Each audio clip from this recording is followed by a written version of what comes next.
for what would prove to be one of the most significant auditions in pop history. The auditions were held at Peter's parents' farm outside Woking. And then when he got up, he just played exactly what they wanted. Phil Collins landed the job.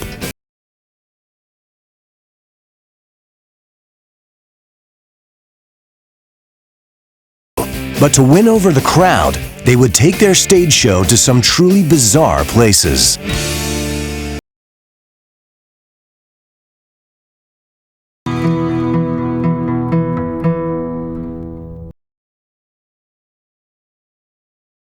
Former schoolboys behind Genesis had suffered the failure of.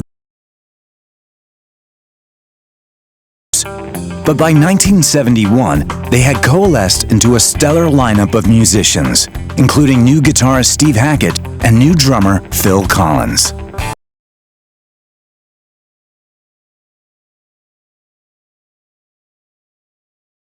Give voice to those ideas because the virtuosity of the band was increased when Phil and Steve joined. They were revitalized as a band, and their adventurous repertoire of progressive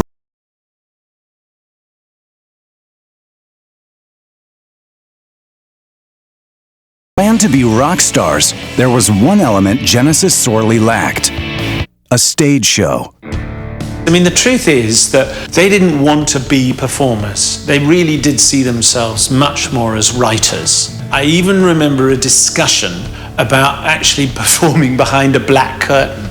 They felt that they kind of got in the way of the music. They had no idea about how to put themselves over as a line. Yeah, very quietly, sitting down and playing, you know, it's like a commission.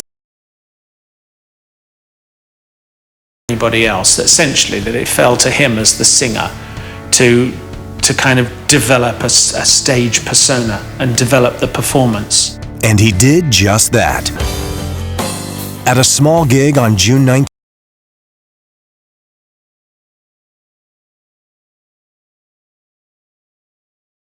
and there was just this throng of people. Jumped off the stage, presumably assuming that people would. A bit of a masochistic streak about Peter, I think. He wanted to prostrate. Now, if you're in the crowd and somebody's their feet are at that height and they jump at you, he parted, and Peter hit the floor hard. I think the audience thought it was all part of the act when he was lying about, screaming and rolling about in agony. But as it turned out, he had actually injured himself. He sort of finished the set on his knees, and we called an ambulance. flying leap into stage drama, Peter Gabriel didn't turn.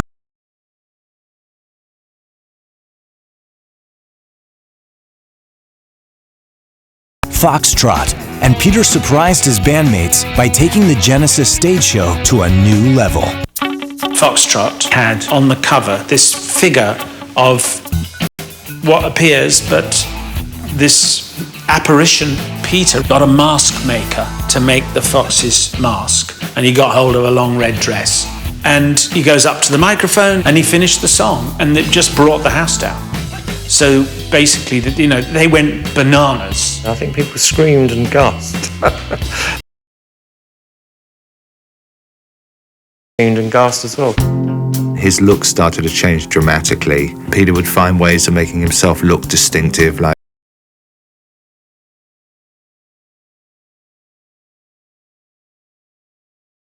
they had as many cases of costumes as they did of instruments. He had one where he dressed up like a dandelion, which I can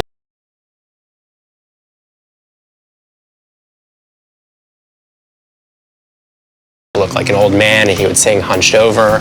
And then, you know, which was sort of a grotesque, bulbous creature with what, you know, what looked like genitals hanging off him. Like, what the hell is he doing? The fear was that you go out there with a focus. You know, the rest of the guys maybe weren't so keen on Peter Gabriel being the total figurehead in the public's and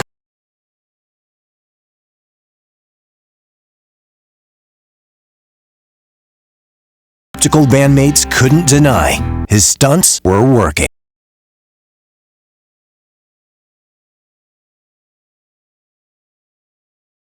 you make in all the other music papers, and as soon as you're on the front page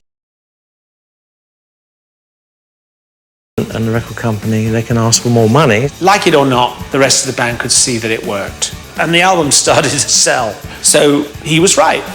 His instinct was right. Finally garnering some attention for their music and Gabriel's on-stage, releasing a live album and a studio disc called Better playing, better production, more interesting songs. It seemed to be progressing at a tremendous pace. So confident was the band that in 19 Long album was performed live, and the associate with 70s rock music. The whole thing was designed as a stage musical. The Lamb Lies Down on Broadway is generally acknowledged as all the members of the band working sort of at their peak at the same time. But at the peak of their creative powers, cracks were starting to show behind the scenes. Their charismatic lead singer was getting pulled in other directions. Peter had been and he wanted to spend more time there. He was still young. This real-world responsibility had fallen on him, and he just didn't know how to cope. So, yeah, something had to give. Peter made a shocking decision.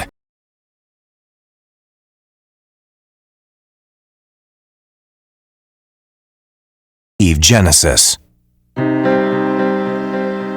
It was the end of the road for Peter.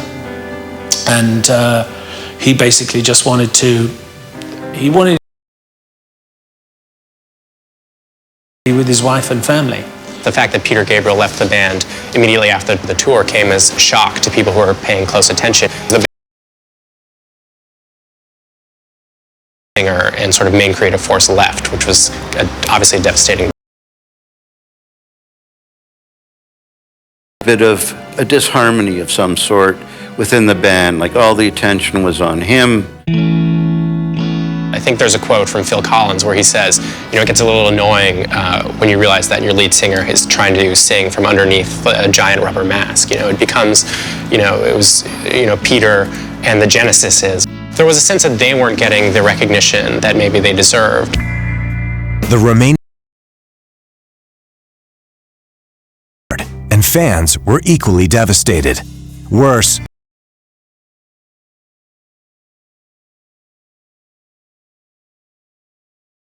when their lead singer left. But of course, the band didn't quite see it that way.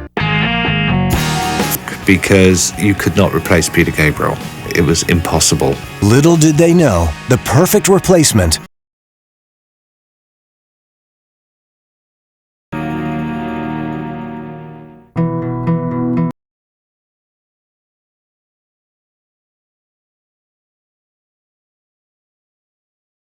last gaining momentum when in 1975, frontman Peter Gabriel made a shocking announcement. He was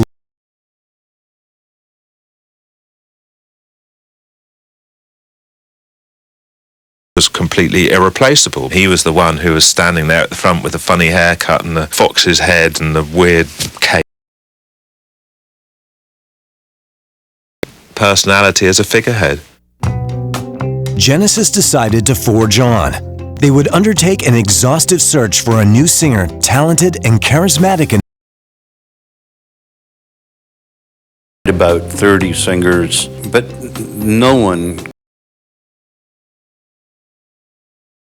We were literally we were looking for singers while we were writing the music for this record, and we came to the recording of the record and we still didn't have a singer, and we finished all the backing tracks and still didn't have a singer.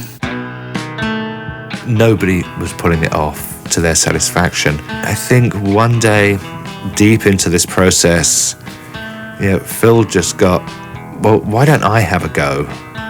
We've seen so many bad people. Let me sing. As it turned out, the perfect replacement was right under their noses.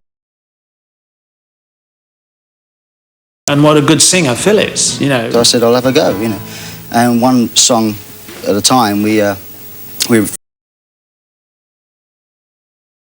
go on tour. What do you do next? You go on tour to promote the record. On March 26, 1976, Phil fronted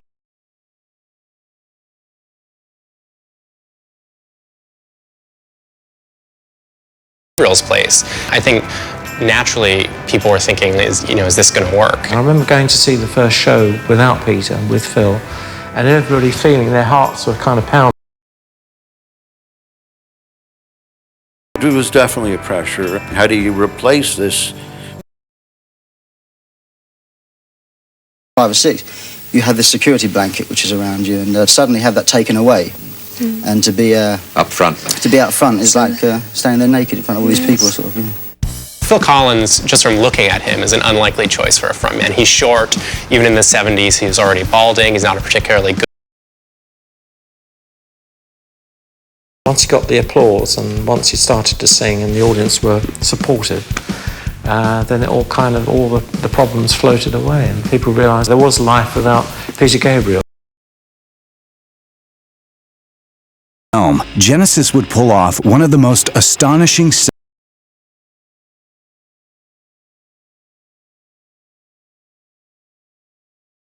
the band's most successful album to date, hitting number 3 on the UK charts. But there were more personnel changes to come. Guitarist Steve Hackett, even bigger changes afoot. By the late 70s, progressive rock had fallen out of fashion. The complexity and theater of their work with Peter Gabriel. Yeah, he was not going to dress up. And could you imagine if he had? A lot of the hardcore fans felt they sold out at all. The style changed, and they were aware of it. An unapologetic pop act. They unveiled their new sound with 1978's And Then There Were Three. This was Genesis really becoming a pop band. It's sort of the obvious dividing line between progressive rock Genesis and a hit single. Well, the album And Then There Were Three, hit record, Follow You, Follow Me, which was a top 10 hit.